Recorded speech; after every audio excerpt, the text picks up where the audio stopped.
So I want to just go a little bit deeper with what we've been talking about. You may have been to some of the other talks that we've had. We've had 2 already, and we're just doing a mini series, if you like, on at the beginning of this new year. Often the beginning of the year is a time for us to reflect, isn't it? To think about what's important to us, to think about our priorities. And we've been doing this kind of mini series, which is on choosing Jesus first. And I've just got one slide. We'll just keep this up throughout it, please. Just our eyes are on you. And that comes from that 2 Chronicles 20:12, which starts with, we don't know what to do, but our eyes are on you. And it's that story of the people of God who have prepared, who have done all that they need to do. This is never a call to, let's just sit here and just pray. There was always a call to action, but there was a proper order to this. And the proper order is we will always have that heart to lean into Jesus, to lean into him, to depend on him. And from that place, we do things. So the people of Israel in Chronicles, when we read about Jehoshaphat, 2 chapters earlier, we're talking about how Jehoshaphat has built up his armies. He's invested, he's strategically thought about what it means to be the people of God. But there comes a time when this army is coming against them and they know they are not going to be able to defeat this army. It's just too big. So they're prepared, but what they have prepared, they cannot fix in their own way. They need God. And that's why we're looking at this series, because no matter how much we do, and we always will think carefully about how we are church, the strategy we have, the vision that we have, if we do it without Jesus, we are lost. We do not want to be a people of God who down the line go, look what we did. We want to be a people of God who down the line go, look what God did. We didn't have a clue how that was going to work, but look what God did. And this is a moment in our church's life where I think in more than ever we're invited to go deeper with Jesus. To lean into him, to put our eyes on him, and to seek him first. And that's personally. And the call is for you and me at the beginning of this year, are we serious about our walk with Jesus? What are we going to do about being serious? If our answer to that is yes, what will we do to enable ourselves to be in his presence and to be transformed by him? And then as a church, are we serious together about going deeper with him? And if that answer is yes, how are we as a church going to pursue him together? So I think this, we've all, like I've said every other week, we've always been a church that has valued prayer and has valued the Holy Spirit and has valued going deeper with Jesus.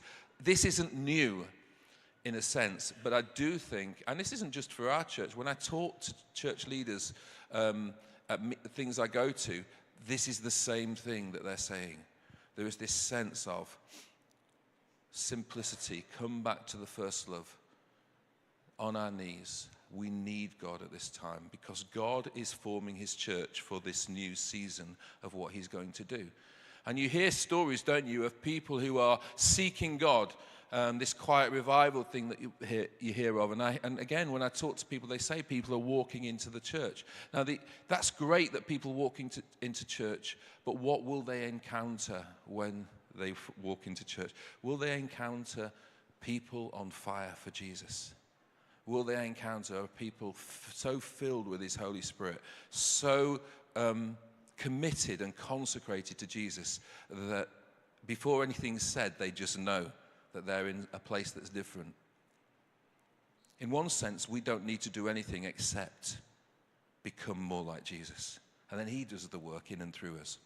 So that's what I guess the title for this week's talk is, what does a holy life look like? If we are people who are saying yes to that, and I hope we are, I think we are, if we're people who are saying yes to that, what does a holy life look like? Because we're already in places of mission, aren't we? We already, most of our lives aren't spent here, I hope. Well, some of us, it is true, actually, after thinking about that. But most of us in this room, our lives aren't spent in this space, are they? We're in workplaces, we're in our homes, we're bringing up children, we're in schools, we're in universities. We're already in those places, And we don't really need, and again, please don't hear me say that evangelism strategies aren't important and we don't need to think about how we can maybe do alphas and those kind of things. But we don't really need those things first. We need to be just people who are so filled with the Spirit of God, so on fire for Jesus, that when we go into those spaces, we change the room. You know people, don't you, who, I'm sure you know people who change the atmosphere of a room when they walk in there, for good or for bad. Sometimes there are people who walk into a room and everyone kind of goes, I'm not going to say anything. You're all thinking of this person now. I can see everyone going, oh yeah, I know that person. Where they just change the dynamic of the room because of the way they are. And then you get the people who are the people who change the dynamic of the room for good reasons. They're fun. They're the life of the party is the phrase we often use. They come into a room and they change the atmosphere. And you like being in a room with those people because the words they say are good, they're kind, they're encouraging. I was reminded recently about Christians should not be thermometers. They should be thermostats. Yeah? Thermometers, they read the temperature of the room and they just register whatever the temperature of the room is. Thermostats change the temperature of the room. We're people who should change the temperature of a room. Wherever we are, wherever we find ourselves working, wherever we find ourselves at school, whatever we're doing, whatever we do when we're not here, we should change the room. And it's not something I'm going to really try to change the room. It's like, okay, for me to be able to do that, the one call in my life is to go deeper with Jesus. And then when I go into that place, I take him with me. And the words I speak will be his words. I'll be kind. The fruit of the Spirit, Galatians 5, love, peace, joy, patience, kindness, goodness. Those things. That's the sign of maturity, isn't it? That's the sign of a thermostat. A thermostat. People who are like that will be thermostats in the room. And again, you don't do your best to be good. You don't do your best to be kind. Yeah, we make decisions, obviously. But our ability to be able to make good decisions is, again, dependent on our ability to lean into Jesus, to seek him. So the call on us as individuals and us as a church is, what do we need to put into place to make sure that I'm spending time with Jesus so I become that sort of person? That's the call. And there was always something more. We probably, if you're really honest with yourself now, there are things in your life that you need to stop. There are things in your life that you maybe should do less of. There are things in your life maybe you would like to do more of. I do. If I stop and reflect, I know. I know what will help me spend time with Jesus. But I don't always do it. And there's grace here. We are all people stumbling along together towards Jesus. That's what this church is. That's what we're doing. We are choosing to walk towards Jesus. Sometimes we carry each other because some of us find it hard. Sometimes we're carried by others. But as long as our direction and our heart's intent is towards him, that's what we're about as a church. So what does a life shaped by God's presence actually look like in the world? In Matthew 5, 14 to 16, Jesus says this in the Sermon on the Mount. You are the light of the world. A town built on a hill cannot be hidden. Neither do people light a lamp and put it under a bowl. Instead, they put it on its stand, and it gives light to everyone in the house. In the same way, let your light shine before others, that they may see your good deeds and glorify your Father in heaven. Notice that Jesus does not say, try to become light. He says, you are the light. Don't try to become light. You are the light. So mission, becoming someone who helps others to know Jesus, that's all mission is. Mission begins with our identity, for us stepping into what is already true about you and me. Before any activity, before any strategy, before any effort, the question isn't how do I shine? The question is, what is shaping me? How am I allowing Jesus to shape me? because whatever shapes you and me will eventually shine through us. So what does it mean to be light? Well, one thing it doesn't mean is certainty. Now, you'll know this, but it's really important that we say this. Trusting in Jesus isn't about certainty.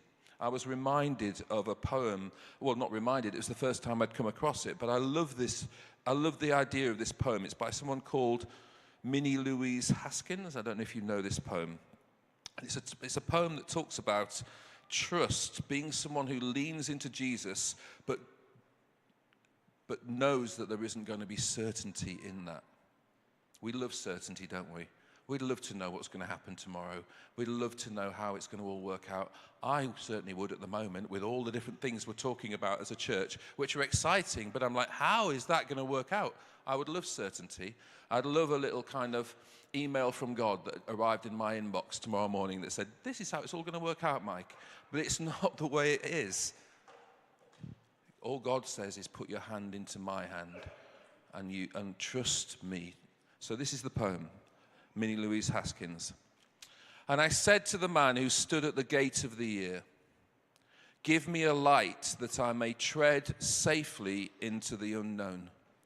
And he replied, go out into the darkness and put your hand into the hand of God.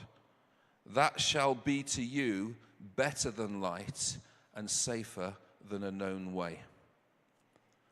So I went forth and finding the hand of God, trod gladly into the night. And he led me towards the hills and the breaking of day in the lone east. It's not about seeing the whole road ahead. It's about trusting the one who walks with us. It's always about companionship. It's always about that Psalm 23. I'll walk with you through the light and shade of life. I won't transport you out of those things. I promise to be with you. And as we learn to walk with him in those places, we become people who reflect who he is, who learn to trust in him no matter what happens. Now, I know that's an easy thing for me to say from the stage and not an easy thing to walk through. I hope you know me enough by now to know I'm not saying this lightly. And I know that for many in this room, the things that we walk through are really hard sometimes. But whose hand we put our hand into makes all the difference. And if we learn to be people who trust him and walk with him in that time, then we not only get peace for ourselves, but we become people who are able to radiate peace to others, the fruit of the Spirit to others. And they go, even though you have walked that way, how are you able to be like that? And you're able to say, well, this is God. This is God. And it gives you that opportunity to point to him. You are the light of the world. This is what being the light of the world looks like. It is safer than a known way. Peter says this in 1 Peter 2:9. You are a chosen people, a royal priesthood, a holy nation, God's special possession, that you may declare the praises of him who called you out of darkness into his wonderful light. We are called into light so that we may declare the praises of God. Intimacy with Jesus, called into his presence, is always both for us, but so that we may declare his praises to the world. That was always what the people of God were called to be. And where the people of God have always gone wrong is when they've gone, it's for me, it's for us, it's for us to be this little holy huddle. I want it for me.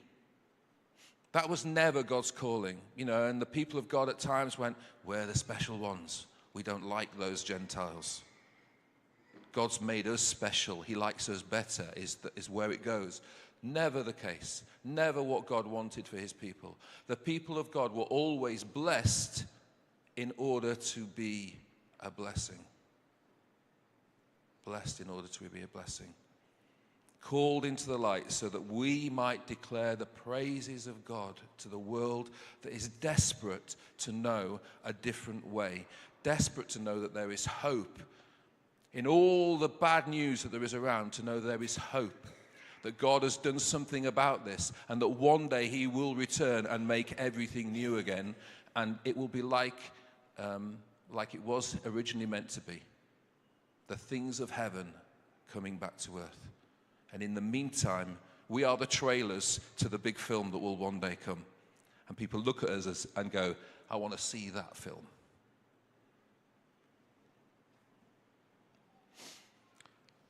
As we learn to hold Jesus' hand, to trust, then we shine brighter. We are the light of the world, and our light will shine so much more brighter as we connect to the power source. Holiness is not withdrawal from the world. A life shaped by God's grace becomes a visible witness to who he is. It always points outwards. Mission happens because you and I become more like Jesus. And there are things that you and I can do, but it is always about how do I live a life that is ordered around Jesus. Sometimes the phrase that is used is patterned around Jesus.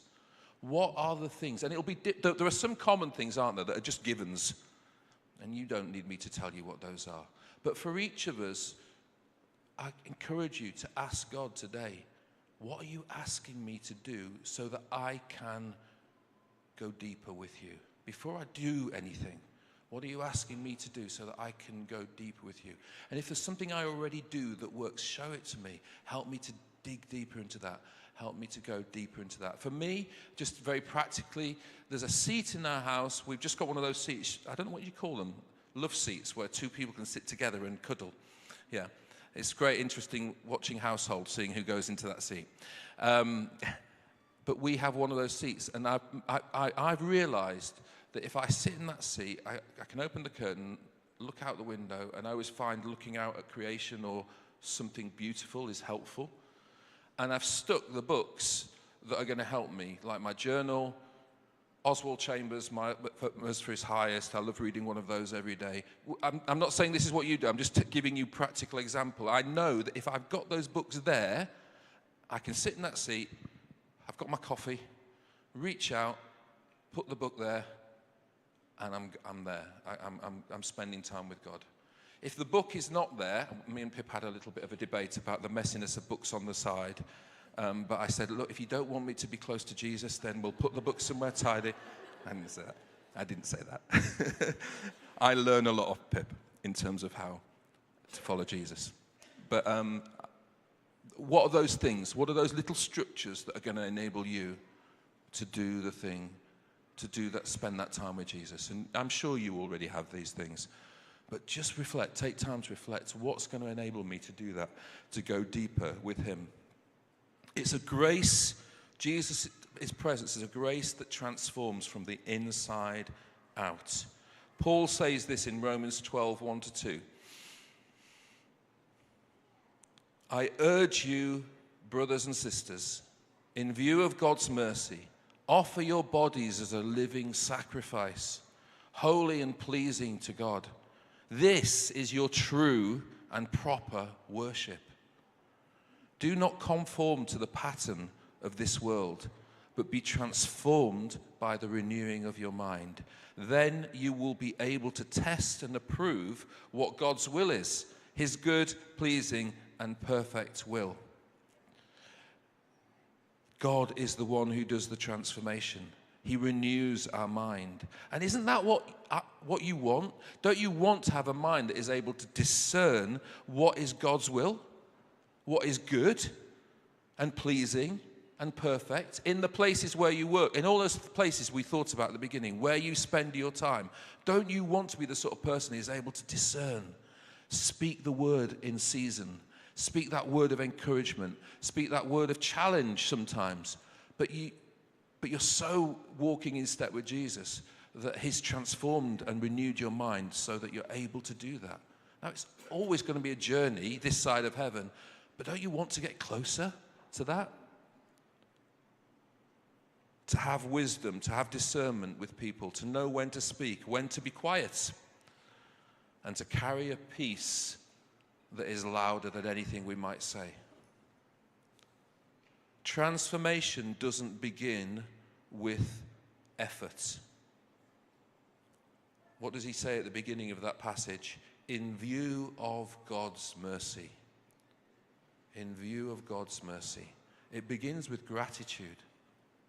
If you do nothing else at the beginning of the day, start the day with gratitude. Sometimes it's easy, sometimes it's a choice. But start the day with gratitude. And in view of God's mercy, he will come and meet us in that place and begin to transform us. God renews our minds. He reshapes our desires. And over time, our lives begin to look different. But it is a choice. Do I want this? Do you want this? What will you do to spend time with Jesus so that he transforms you and changes you, and so that you become a light in the places where you find yourself? Back to Matthew 5:16. In the same way, let your light shine before others, that they may see your good deeds and glorify your Father in heaven.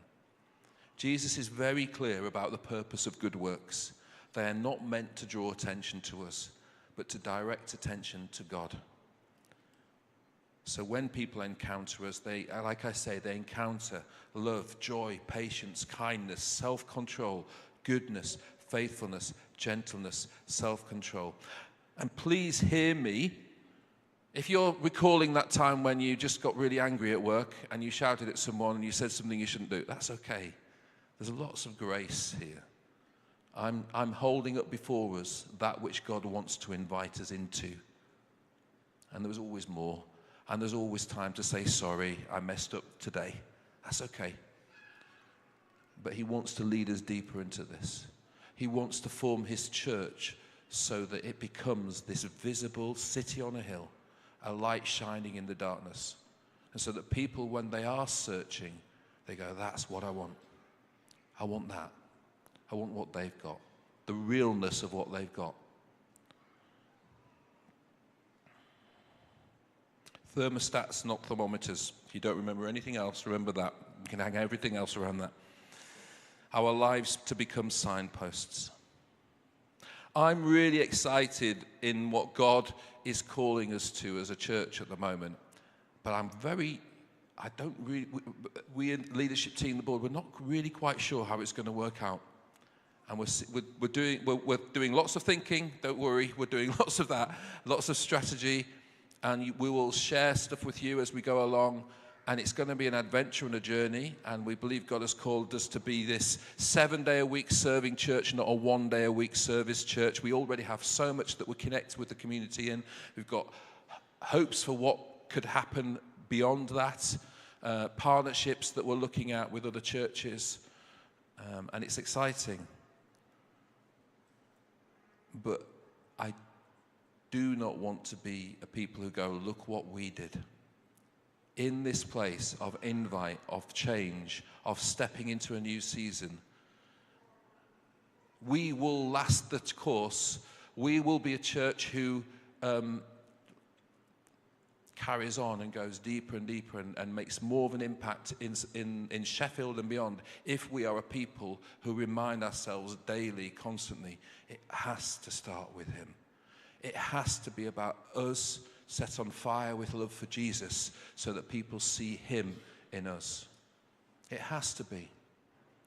So we get it right now and keep that going, then I'm really excited for what God's going to do in and through us going forward.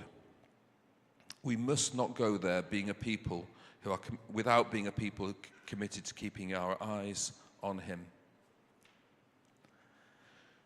And the last thing I want to say, and this is John 17, 22 to 23. Is this Jesus says something really extraordinary in this passage. I have given them glory, talking about you and me, talking about his disciples at the time, but talking about you and me, and all who come have come before us and who will come after us, who are followers of Jesus. I have given them glory, the glory that you gave me. So he's given us the same glory that he had.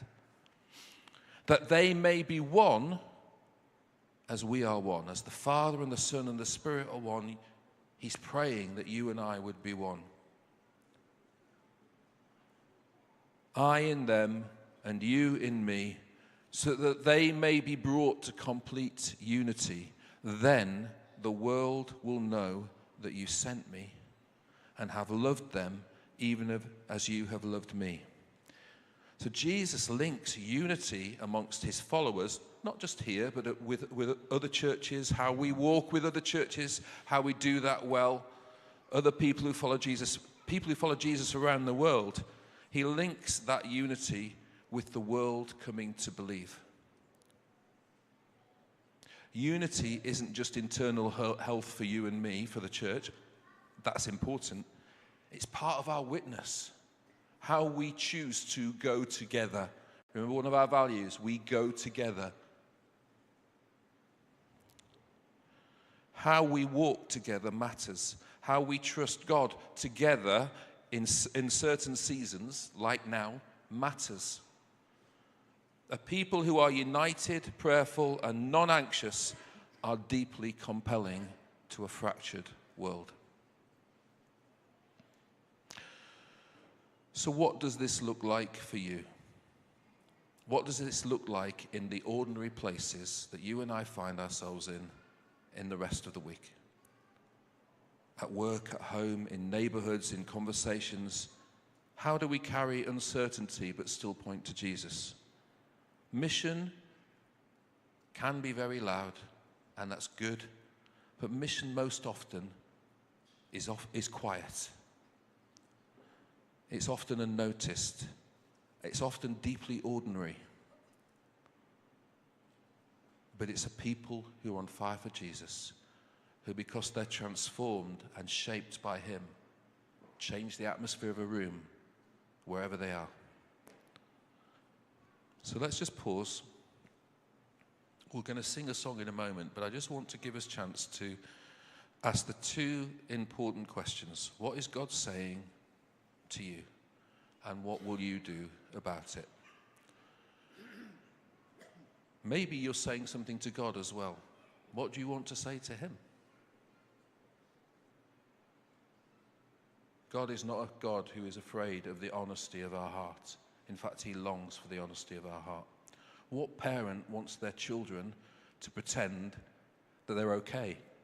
What parent wants their children to pretend because they're afraid to be honest with their parent? God's no different. He would much rather we were just honest before him. So just in this quiet, share with him what's going on in your heart and ask him. He's a good father. Ask him, what is he saying to you right now?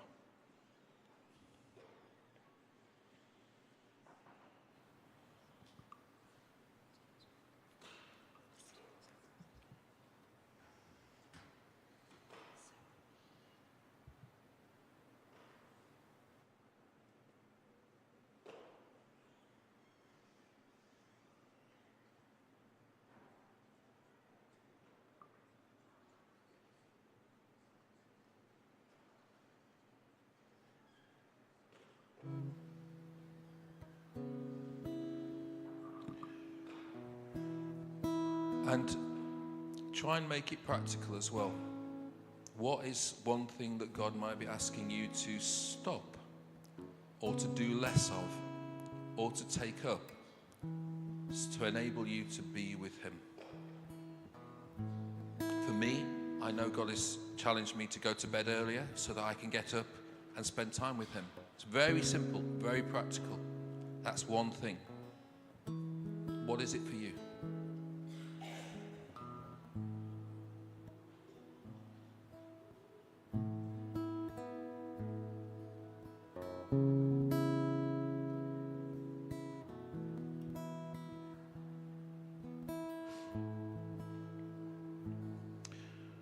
We will sing now, and please use this song as a way of keeping responding. But I also encourage you, when we take communion in a moment, it's a great time to respond to God. You know, I'm taking you, Jesus. I want you, Jesus. I'm receiving who you are. Help me to be close to you. So I encourage you, as you take the bread and wine in a moment, use that as your response time, if you'd like, before him, to say, yes, I do want to go deeper with you. I do want to be known by you and to know you more. This is our most important thing we choose to do as followers of Jesus. Before anything else. It's the most important thing. Everything else comes from that place. Everything. Just encourage you to take it seriously. Especially those of us who've been doing it for a while. We can become a little bit complacent in our walk. He's always wanting to do something new. Can I encourage you to stand when you're ready? We're going to sing. If you are a parent of a child that needs picking up, please would you do that now during this song so that the children can come back and as family together we can take communion. If you still need to just spend time with God and you need to do that during the song, please do whatever is right for you, whatever you need to do. Please use this space.